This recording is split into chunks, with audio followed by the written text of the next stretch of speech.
the first thing I kind of want to talk about is AEW and TNT announced their October 2nd start date for Wednesday.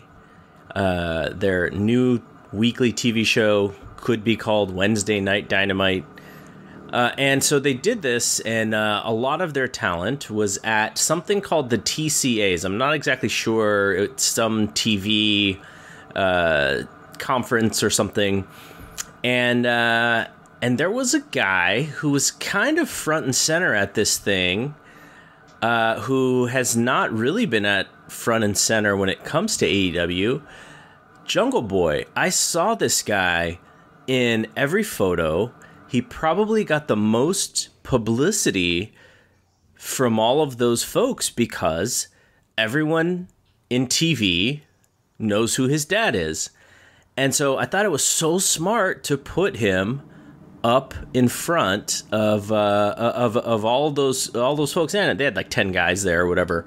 And he was front and center. And I thought it was really smart when I thought back because obviously his pops in a really successful show, Riverdale. His old show, Beverly Hills 90210, is getting sort of rebooted in this interesting way. And part of the story in that show is, what do you do? Because Luke is gone. And Luke is also in a movie that drops tonight as we're recording this, the new Quentin Tarantino movie. So, like, Jungle Boy was like the hottest thing at this conference. And I saw him.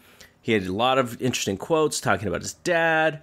And, you know, I'm just sitting here thinking like, man, do they still have Tiger Beat? Because this guy needs to be on the cover of Tiger Beat. Like, what did you think about that whole thing? And just, you know, seeing him in a suit, you know, looking just like his dad, except for the hair. Like, it was kind of surreal.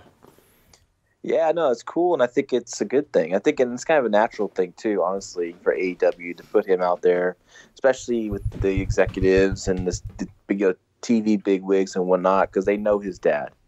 And, you know, and then that's going to start up conversation. No one knows who a Kenny Omega is or a Cody Rhodes or Brandy Rhodes. You know, they don't know them, but they know Luke Perry. So when they see his son here, who's a pro wrestler, or even on this new wrestling show on a big network, you know, they'll definitely can get their foot in the door that way and get noticed and get interviews. And it was a smart move to put him out there. And as we talked about many times, we know that if all goes according to plan, that Jungle Boy is going to be a big star for them. Mm-hmm.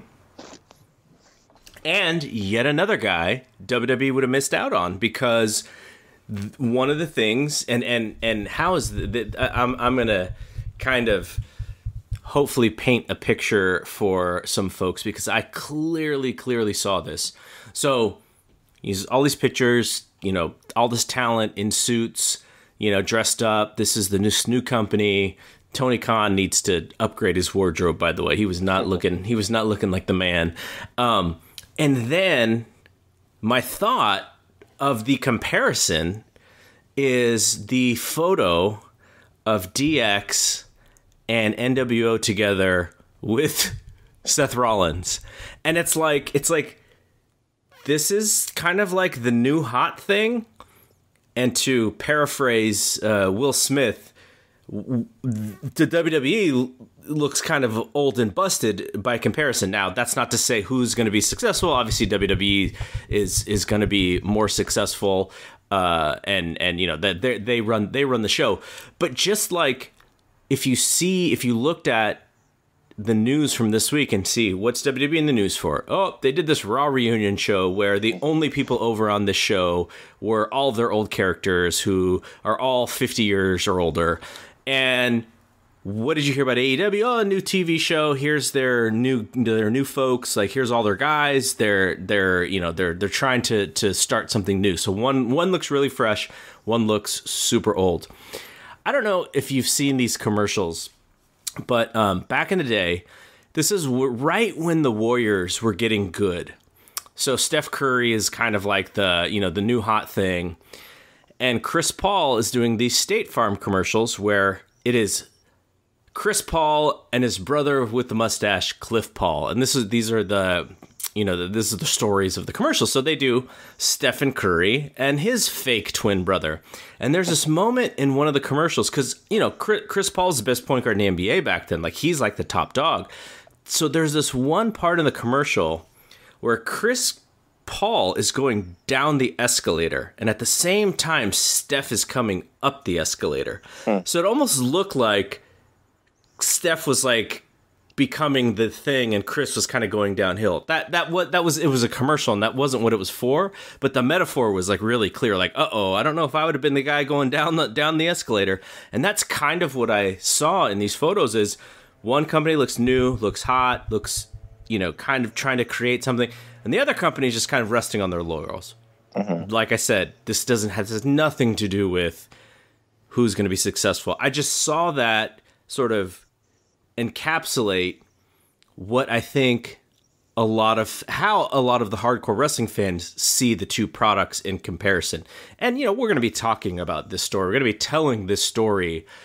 We're going to be right at the precipice of AEW because we're going to cover their very first TV show. We covered Double or Nothing. We covered All In. All that stuff. So, we're at the beginning of this with everybody else, but that's just the like in my mind, those are the two photographs I think about this week when you compare two companies. Yeah, I saw the really nice photo with the AEW crew all dressed up and they're posed and like they said, they look like the new hotness, right? Like this is the hot thing going, but it's only the hot thing going in our wrestling community, right? Yes, our little bubble. Let's be honest, right? They still have to draw the rating on TNT. They still have to capture, other than their hardcore base. And it reminded me of that photo. I saw that photo. It looked cool. I liked how everyone looked. Everyone looked professional. Everyone looked, the one that stood out for me was Jungle Boy. He just looked edgy and cool. He has that great hair, and that's I'm sure he's never gonna cut it while he's wrestling because just don't cut it. He just looked cool and someone I think a young person could like, hey, I want to check out this guy. Who is this guy, right? But it reminded me of Universal's Dark Universe picture when they were gonna release this whole like horror genre of films with the Mummy and. They had Tom Cruise and all these people who are going to play all these iconic horror creatures from Universal. And it was like this cool set, like photo just like that. And nothing happened after the Mummy. So we'll have to see what happens once we get in there. And I'm excited, man. October 2nd. It's probably the first time in a long time I'm actually excited to watch a wrestling TV show. And I plan on tuning in and checking it out, and it's a good thing. And like I said, I hope they're done with success because, like I said, man, we need more places for people to make a living in this business.